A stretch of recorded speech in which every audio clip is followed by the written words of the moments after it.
بسم اللہ الرحمن الرحیم۔ السلام علیکم ورحمۃ اللہ۔ آج کا موضوع ہے پڑھ کر مزہ نہ آئے تو پیسے واپس۔ ایک دکان پر 2-3 لڑکے بیٹھے تھے۔ ان کے قریب سے ایک قادیانی گزرا۔ انہوں نے اسے سنانے کے لیے مرزا کو 2-3 گالیاں دے دی۔ یہ واقعہ اوکاڑا شہر کا اور پاکستان بننے سے پہلے اس وقت انگریز حکومت قادیانیوں کا پورا ساتھ دیتی تھی۔ اس قادیانی نے مسلمان لڑکوں کے خلاف عدالت میں ہتک عزت کا دعویٰ کر دیا۔ اس پر اوکاڑا کے مسلمانوں نے مجلس احرار لاہور کے دفتر کو خط لکھ کر ساری صورتحال بتائی اور درخواست کی کہ ان کی مدد کے لیے دفتر سے کسی کو بھیجا جائے جو عدالت میں ہماری مدد کر سکے۔ حضرت عطا اللہ شاہ بخاری رحمۃ اللہ علیہ نے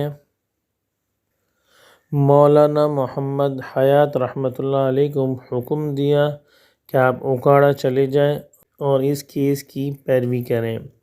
مولانا حیات اوکاڑا پہنچ گئے، دوستوں سے ملاقات کی، سارے کیس کا مطالعہ کیا، پھر ایک وکیل کی خدمات حاصل کی، اسے کتابیں دکھائیں، حوالے دکھائے اور یہ بھی بتایا کہ مرزا نے مسلمانوں کو کیا کیا گالیاں دی ہیں اور اسے سمجھایا کہ کیا کیا بات کرنی ہے اور کون کون سے دلائل دینے ہیں۔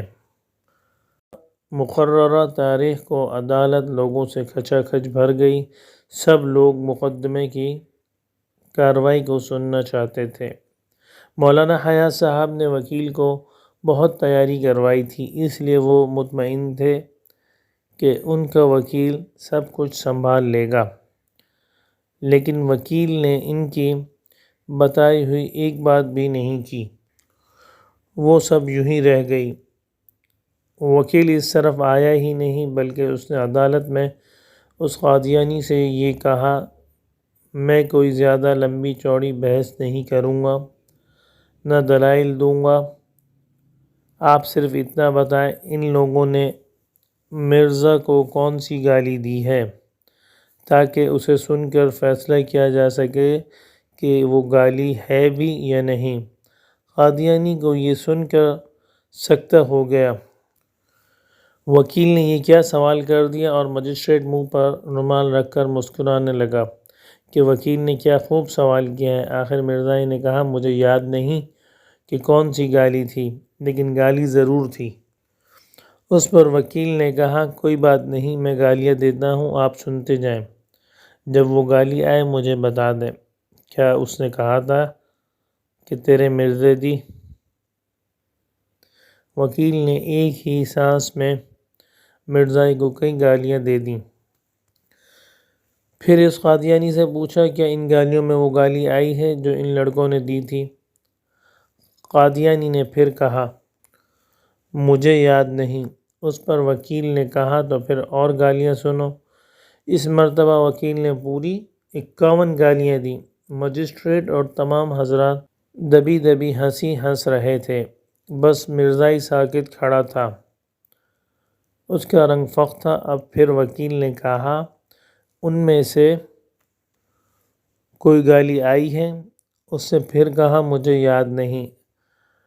اب وکیل نے جج سے کہا کہ سر مجھے کل کی تاریخ دے دیں، میں اور گالیاں یاد کر کے آؤں گا، اور ہو سکتا ہے اس کو بھی کل تک وہ گالی یاد آ جائے۔ جج نے تیسرے دن کی تاریخ دے دی۔ تیسرے دن جب وکیل اور مسلمان عدالت میں پہنچے تو قادیانی وہاں موجود نہیں تھا۔ مجسٹریٹ نے مسلمانوں کو بتایا کہ وہ کل ہی درخواست دے گیا تھا کہ ہم اپنا کیس واپس لے لیتے ہیں۔ اب کیا مجھے بتانا پڑے گا کہ کوئی کام عشق رسول صلی اللہ علیہ وآلہ وسلم میں بھی فی سبیل اللہ بھی کر لیا کریں۔ جزاک اللہ۔ وآخر دعوانا ان الحمد للہ رب العالمین۔